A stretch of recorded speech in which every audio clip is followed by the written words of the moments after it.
Assalamualaikum warahmatullahi wabarakatuh. Mga kapatid Islam, isang napakagandang payo ni Allah subhanahu wa ta'ala para sa mga kababaihan. Pakinggan natin ang sinabi ni Allah subhanahu wa ta'ala sa banal na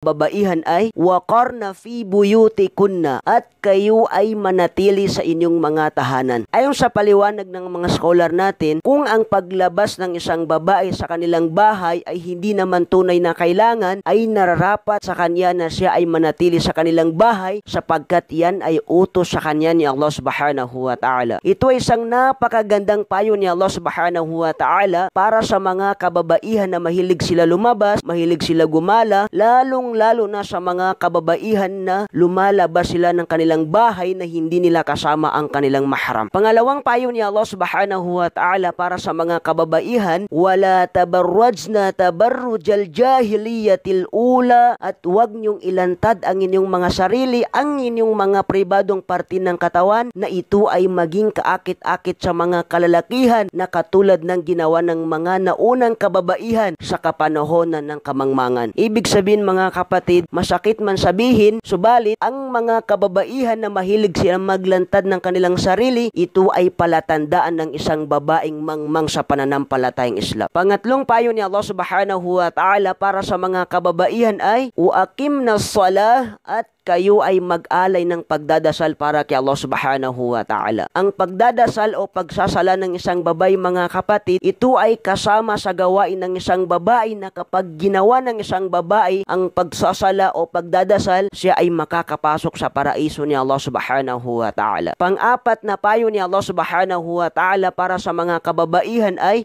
waatina zakah, at kayo ay magbigay ng kawanggawa. Sapagkat mga kapatid, ang pagbibigay ng isang babae na kawanggawa, ito ay kasama sa pinakamagandang gawain ng isang babaeng may pananampalataya kay Allah subhanahu wa ta'ala. At panglimang payo ni Allah subhanahu wa ta'ala para sa mga kababaihan, wa ati'na Allah wa rasulah, at sundin niyo si Allah subhanahu wa ta'ala, lahat ng kanyang mga kautusan, at si Propeta Muhammad sallallahu alaihi wasallam. Innama yuridullahu liyudhiba ankum rijs, sapagkat sabi ni Allah subhanahu wa ta'ala, hinahangad niya mula sa inyo na kayo ay mapalayo sa anumang kasamaan o kasalanan, ahlal bait, o kayong mga angkan o pamilya ni Propeta Muhammad sallallahu alaihi wasallam, wa yutahhirakum tatahira, nang kayo ay dadalisay ni Allah subhanahu wa ta'ala na tunay na pagkadalisay. Wassalamu alaikum warahmatullahi wabarakatuh.